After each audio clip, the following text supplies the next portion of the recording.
Il est 17h35, c'est l'heure de l'interview dans le Wunder Parlement. Pour mener l'interview, Radija, une étudiante en journalisme en Bretagne qui vient fraîchement d'arriver sur MNE. L'Union européenne veut changer des choses pour les Européens, pour que les Européens vivent mieux. Et comme beaucoup d'Européens font leur shopping sur Internet, il y a de nouvelles règles pour les achats en ligne. Alors peux-tu nous en parler, Radija ? Oui, bonjour. Et pour en parler aujourd'hui, nous recevons une eurodéputée française, Virginie Rosière. Bonjour. Bonjour.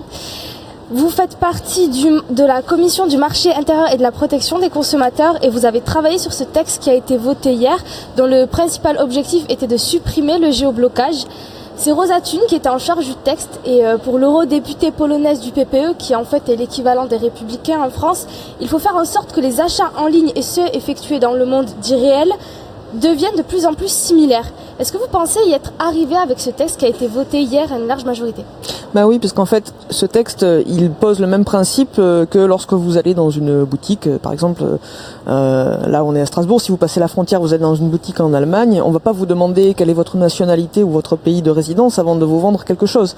Et bien, il faut qu'en ligne ce soit pareil, c'est-à-dire qu'on interdise toutes les discriminations sur la base. Le nouveau texte sera plus efficace.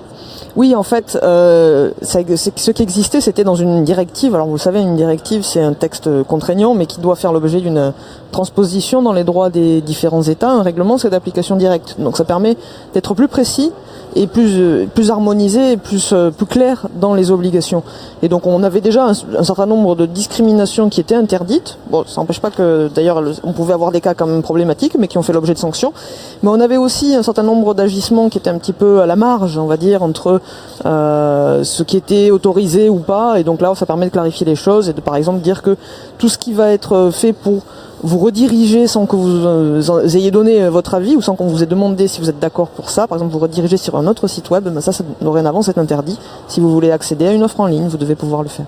Et ça sera appliqué sous 9 mois, c'est ça ? Exactement. Et ce règlement, concrètement, comment il va être mis en place ? Par exemple, pour les contrevenants, qu'est-ce qui va se passer ? Est-ce que ce sera à chaque État de mettre en place une espèce d'institution régulatrice ?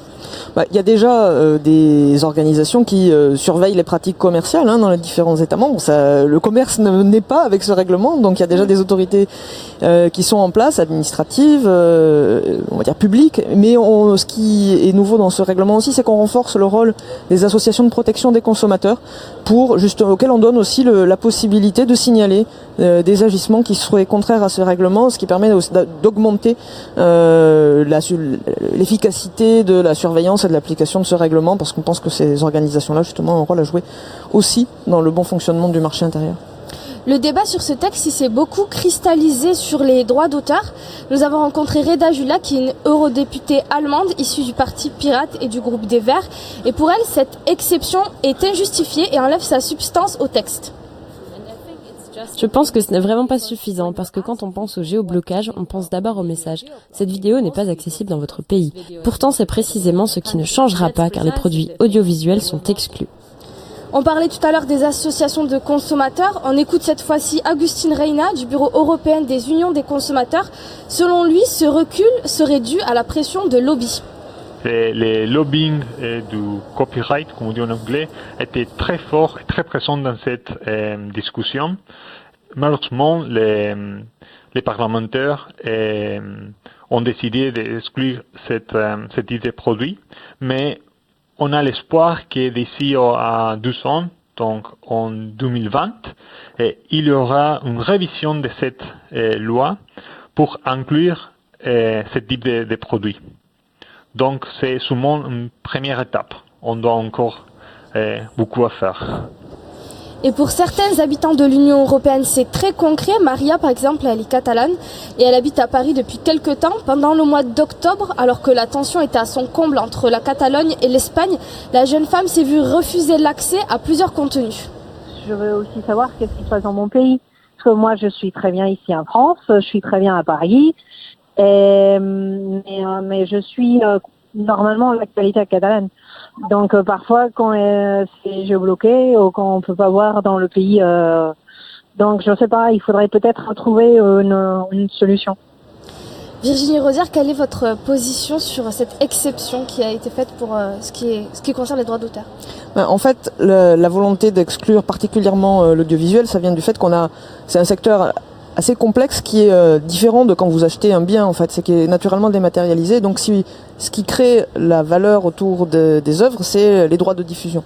Mais ce besoin des consommateurs, cette envie de pouvoir accéder au maximum d'œuvres en ligne, on l'a déjà prise en compte puisque il y a quelques mois, on a voté un règlement sur la portabilité des services audiovisuels, des services de vidéo, pour que quand vous avez un abonnement et que vous voyagez en Europe, vous puissiez continuer à en bénéficier. Moi, je suis abonné à certains services en France. Quand je suis à Bruxelles, je peux pas y accéder. Je trouve pas ça normal. C'est un service pour lequel je paye et auquel je devrais pouvoir accéder. Et puis après, pour ce qui est de l'information et la volonté de pouvoir diffuser au maximum les émissions d'information parce que ça répond à un besoin d'intérêt général, on a aussi traité spécifiquement cette question-là dans le cadre du règlement sur la diffusion par câble et satellite, où justement on inclut la diffusion des programmes d'information via Internet pour permettre une diffusion transfrontalière. Après, c'est vrai que c'est pas un modèle qui peut s'appliquer à toutes les œuvres audiovisuelles, par exemple pour tout ce qui va être cinéma ou les œuvres de fiction. C'est une activité pour laquelle vous allez vendre les droits de diffusion à différentes chaînes de télévision et c'est normal que vous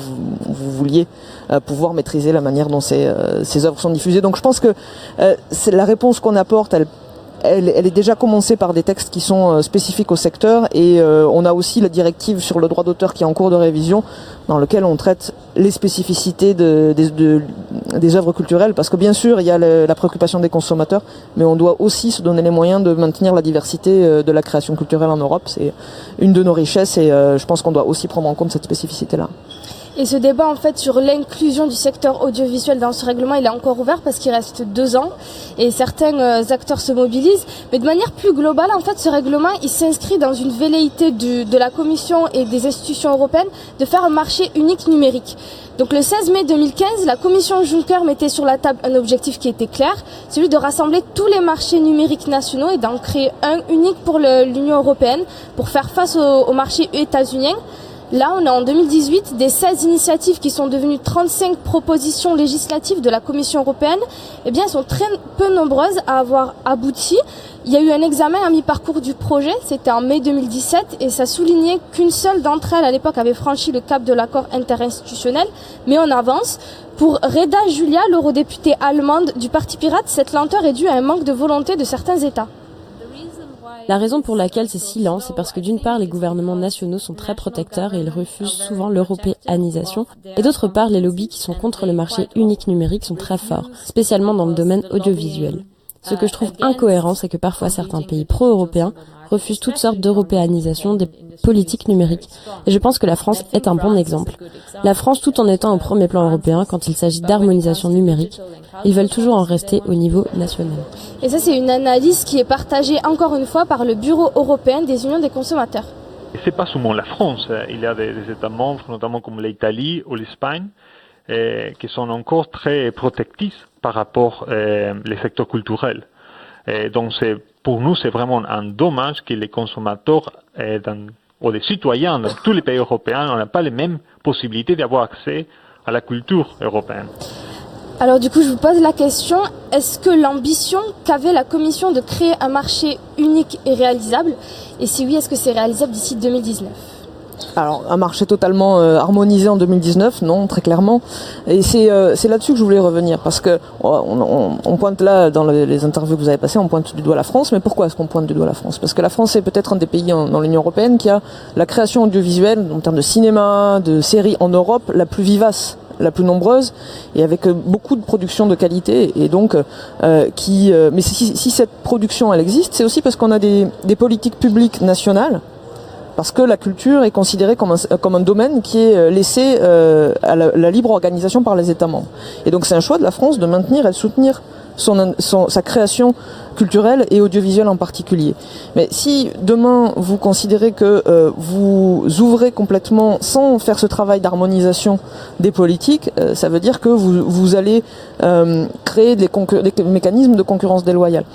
Si demain par exemple on ouvrait complètement sur l'audiovisuel, ça veut dire que vous empêchez toute la création cinématographique et audiovisuelle de pouvoir correctement valoriser les émissions, les programmes, les films, les séries avec l'ensemble des diffuseurs européens. Donc vous avez aussi besoin de permettre à la création de pouvoir récolter des revenus par rapport à, quand vous produisez un bien, vous avez envie de le vendre et de récupérer de l'argent en contrepartie du fait que vous donnez ce bien. Et bien sûr, les œuvres culturelles, c'est un peu pareil. Et aujourd'hui, on a besoin de travailler à plus de voir comment au niveau européen on souhaite soutenir notre secteur culturel, parce que c'est encore une fois, comme je vous le disais, une richesse.